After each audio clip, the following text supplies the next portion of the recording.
বাইরের হাওয়া ঠান্ডা, পাখির কিচিরমিচির, কাকের ডাক, কাকা। মনে হচ্ছিল বুকের ভিতরে তুকতুকানি আরো জোরে বাজছে। নানা ছিলেন গ্রামের একদম বৃদ্ধ মানুষ। তার প্রতিদিনের অভ্যাস, ফজরের নামাজ শেষে তসবিহ সহ হাতে নিয়ে চুপচাপ পুরো বাড়ি আর উঠোনে ঘুরে দেখে। গোয়ালঘর, বাগানের পথ, কোথাও চোর ঢুকেছে কিনা, কোথাও কিছু হারিয়েছে কিনা, সব তিনি খুঁটিয়ে খুঁটিয়ে দেখতেন। সেই ভয়ঙ্কর রাতের পর নানার বাড়িটাও নীরব আর ভারী হয়ে উঠেছিল সেদিন কাজের ছেলেটাকে গোয়ালঘরের পাশের ছোট ঘরে শোয়ানি। কারণ চারদিকেই ভয়ের বাতাস ছড়িয়েছিল। কিন্তু অভ্যাসের মানুষ বলে কথা। ঘুরে হেঁটে হেঁটে তিনি সেই ছোট ঘরের সামনে পৌঁছালেন। দেখলেন দরজাটা বাইরে থেকে চিটকিনি দেওয়া নেই, ভেতর থেকে যেন ঠেলে রাখা হয়েছে। নানা অবাক হলেন। দরজায় হাত দিতেই খপ করে খুলে গেল।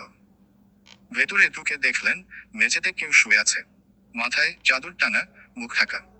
নানার বুক খপ করে উঠল। মনে মনে খটকা লাগলো, কাজের ছেলেটা তো এখানে শোয়নি, তাহলে এখানে কি শুয়ে আছে? নানা এবার কাজের ছেলেটার নাম ধরে ডাকলেন। ভিতর থেকে হঠাৎ হুহু করে উত্তর এলো।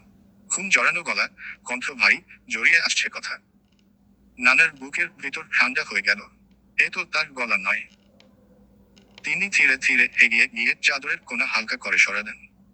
হায় আল্লাহ, এ যে তারই ছোট নাতি, যার মৃত্যুর খবর কালই পুরো গ্রামে ছড়িয়েছে।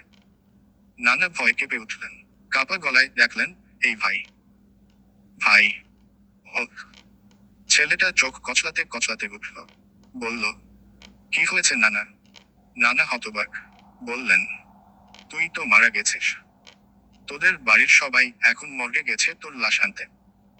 গ্রামে তো তোর কবরও খোঁচা শুরু হয়ে গেছে। ছেলেটা বিস্ময়ে বসে পড়ল। কি বলেন নানা, আমি তো বেঁচে আছি।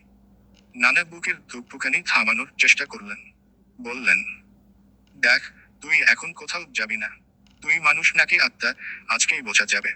তুই এই ঘরেই থাক।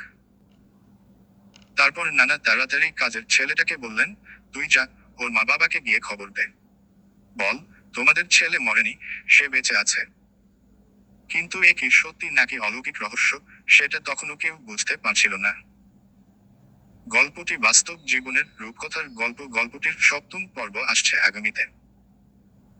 গল্পটি ভালো লাগলেই লাইক, সাবস্ক্রাইব ও কমেন্ট করে পাশে থাকবেন। ধন্যবাদ।